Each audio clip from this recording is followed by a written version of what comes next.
to you? Say again? They just like give it to you? No, that's your souvenir for the day. You keep it. But I wouldn't hold it in your hand the whole time you're speaking.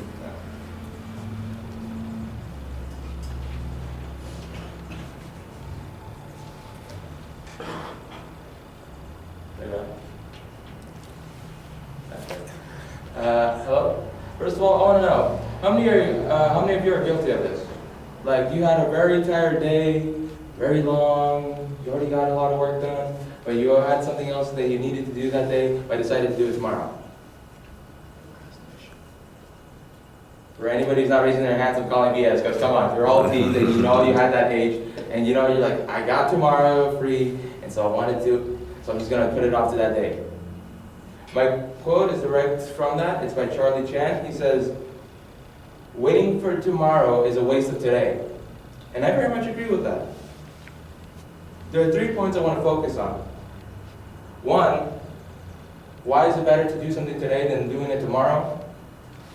The overall negative effects of doing it tomorrow, and the overall satisfaction of doing it today instead of tomorrow. First of all, the reason why it's better to do it today than tomorrow is because today you know you have the time, and you know tomorrow you'll have it free if you were to do it today. Such as your work, a book work, even a part of the work that you were going to do tomorrow instead of the whole work. It leaves you with a sense of accomplishment. It makes sure that you were done for today and tomorrow. It makes sure that you don't have nothing to worry. When tomorrow happens, you'll be thinking, don't I have something to do? No, because you did it yesterday. And it leaves you with that, and then leaves you with the benefit of doubt, but you know you did it. Now you can actually overlook it if you actually did make sure to complete it, and there's no error into it. The other main focus is that why is it bad to do it tomorrow instead of today? Because it will build a nasty habit called what's the word? Procrastination. Have you heard of that term? It's the term used to those who put work last minute and before it's due. And we've all done that. And we all know what that leads to. It leads to us being very unprepared, speed running through the entire process and not even learning a thing about what we're talking about, and just not even knowing what we're saying what we're doing, especially with the presentation, which a lot of us have done. It leaves you with such a feeling of nervousness, of knowing you didn't accomplish it, especially that it leaves you with a little voice in your head saying you can do it tomorrow, but then that day comes and you're like, nah, I can do it tomorrow, and then it pushes it off, it pushes it off to the last and very, very last second. And then it just leaves you with a very, very horrible feeling. Knowing that this was such an easy assignment, knowing that it was so easy, but you failed it. Even though you had such an amount of time to complete it and finish it. It's a nasty habit. It really is. And it's really hard to break because everyone's done it, and you know it's just a nasty habit to build. And especially the fact that you can't see tomorrow. What if there's say you have to go to the library or you need to go to a certain place, and then something comes up. Say a loved one were to be in a crisis, or say that's going on at an exotic or dramatic level. But I'm just saying, you can't see tomorrow, so why not do it today when you know you have the time and you have pleasure?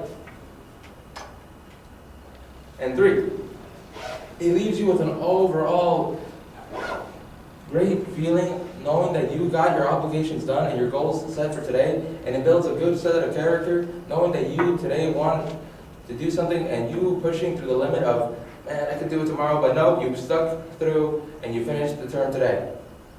You finished the goal today and you finished the obligation of today. It leaves you with a great feeling, especially knowing that you have nothing else. Knowing that everything is done, knowing that everything is completed, knowing that you're just done.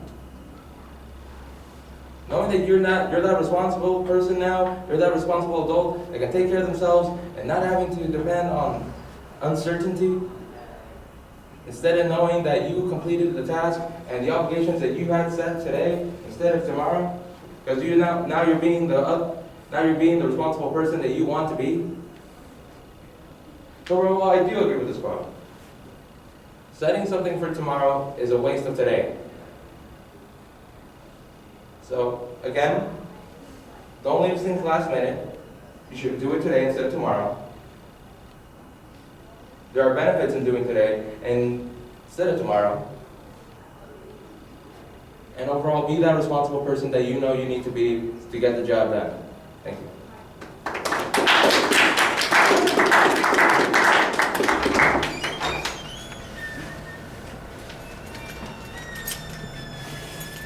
All right, well, I think people at the beginning weren't quite sure if it was a survey or just a rhetorical question. Your link to the topic is pretty clear. No, you keep the topic. Don't put it back in the pile.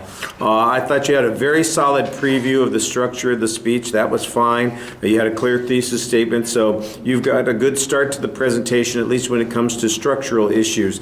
I thought that some of your examples and explanations could use illustrations and a little bit more detail. There's a tendency to speak in abstract ways about these ideas, and although the concepts are easily understood, I think they'd be a lot more interesting if you had particulars that you could use to show us the things that you're talking about. On the presentation aspects, your voice projects reasonably well. I like the fact that in a couple of spots you did dramatically change your tone of voice. You know, your tone went up high or dropped down low to make some points. I think you want to do that a little bit more consistently, but like I said, I want to reward you for the 2 or 3 times that you did that in an interesting way. There were a couple of spots where it felt like you were rushing into a section and then kind of rushing out of the section. A little bit more moderated pace, I think, would be helpful. Your gestures are limited for most of the presentation because you've got your thumbs hooked in your pockets for most of the presentation. You do engage a little bit more in the second half of the speech. You have a few more indicators and a couple of descriptive gestures there, and I think you want to kind of break yourself of that habit. It just feels probably comfortable to you because you know exactly what you're doing with your hands, but you need to plan on being a little bit more engaging with your gestures also. Facial expressions, usually you're engaged. I thought that was fine. Your eye contact with the audience and your body position, these are the 2 things that I think are a little bit problematic. Because you do look up at the audience, that part of the audience. These folks over here get mostly ignored. I think Jesse sitting there in the back corner feels like you talk to him most of the time because that's exactly where your focus of attention was, and the orientation of your body was that direction most of the time too. Even when you turned and walked back across toward this audience, towards this side of the audience, it felt like you were just backing away from these folks instead of approaching these people. So you gotta, when you watch your video, see if you can tell what I'm talking about. By the way, don't forget, everybody, that you do a self-evaluation on this assignment, which means that you post your comments about your presentation on your own video. All right? So we want to get that assessment at the end. I thought you had a good summary at the end of the speech too. Thank you.